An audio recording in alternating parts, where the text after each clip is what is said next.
want to talk about moves that can trigger a reassessment of your property's value, your property's taxable value. In other words, we know that if you are in Florida and you have a homestead, you get the protection of what's known as Save Our Homes, which is every year your home, despite the market maybe outpacing the Save Our Homes cap. With Save Our Homes, if it's your homestead, your primary residence, the value cannot go up more than 3% a year.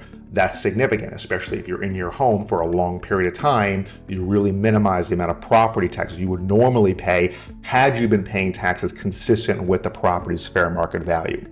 So what we're worried about is what types of transactions will trigger a reassessment. What type of transactions will trigger the loss of that 3% Save Our Homes cap protection.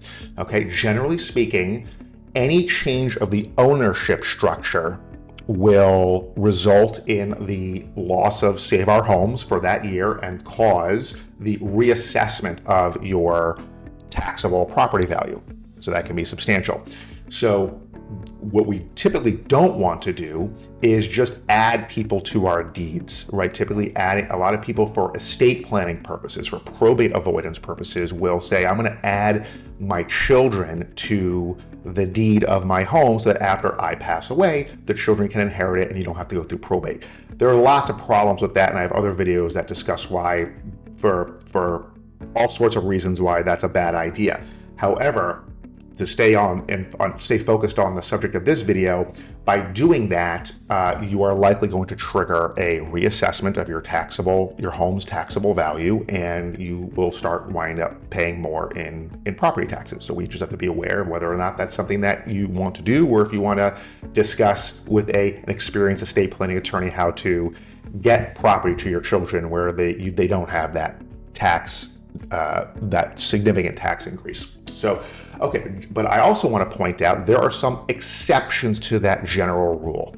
In other words, there are certain exceptions to certain transactions that will not result in the reassessment of your property's taxable value. First and foremost, a transfer between spouses or adding a spouse to a deed will not trigger a reassessment. So we have this common scenario is person A was single when they bought their home, they got married, they want to add their spouse to the deed. And that's okay, that will not trigger a reassessment. Also, if transferring home ownership is the result of a divorce, married couple, they're married, they own the property together, and as part of a divorce decree, one spouse is being removed from the deed, they're transferring it to the other spouse, that too will not result in a reassessment of taxable value.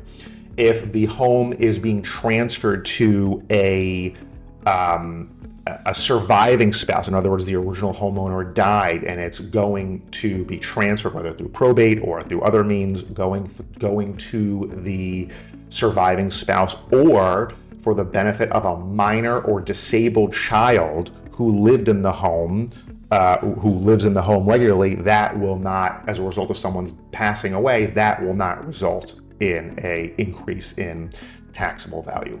So I wanted to bring those things up. Also common with estate planning, if we are transferring the home into a revocable living trust, because a revocable living trust is as if it were in the name of what we call the original grantor. So if you transfer your home into your revocable living trust, and the revocable living trust is going to be very clear, hopefully, if you go to the right estate planning attorney, that you maintain the exclusive right to live in the home, you maintain the exclusive right to sell the home, it's still your home, and you put the appropriate homestead language in it, that will not result in an increase in taxable value.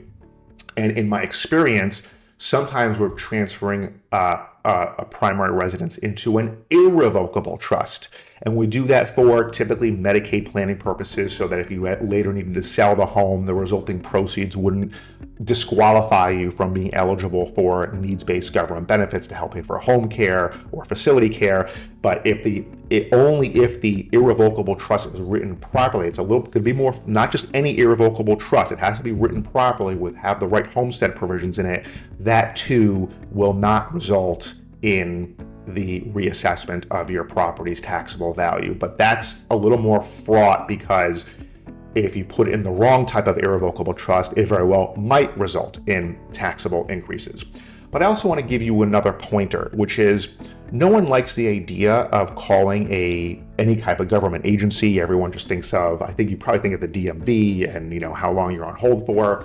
But I'll tell you, throughout Florida, I've called probably every property appraiser's office in the state, and they're lovely to deal with. They're just, for whatever reason, property appraisers' offices are customer service oriented. They tend to be very friendly. They tend to be intelligent and give you like real answers. So I tell you that because in whatever county you live in, if you're considering some kind of a real estate transaction and you want to know whether or not it would result in the increase or a reassessment of your property's taxable value, call your local property appraiser's office. You'll probably get some great answers from them. In fact, you should do that anyway, because what I'm saying now, maybe the law changes in some years from now. So it's always good to hear it from the source. So anyway, hope that helps. And if you're interested in estate planning or Medicaid planning throughout the state of Florida, we're here to help. If you like this video, please share it. Please give it a thumbs up. Help me get good information out to Floridians everywhere. Thank you for watching.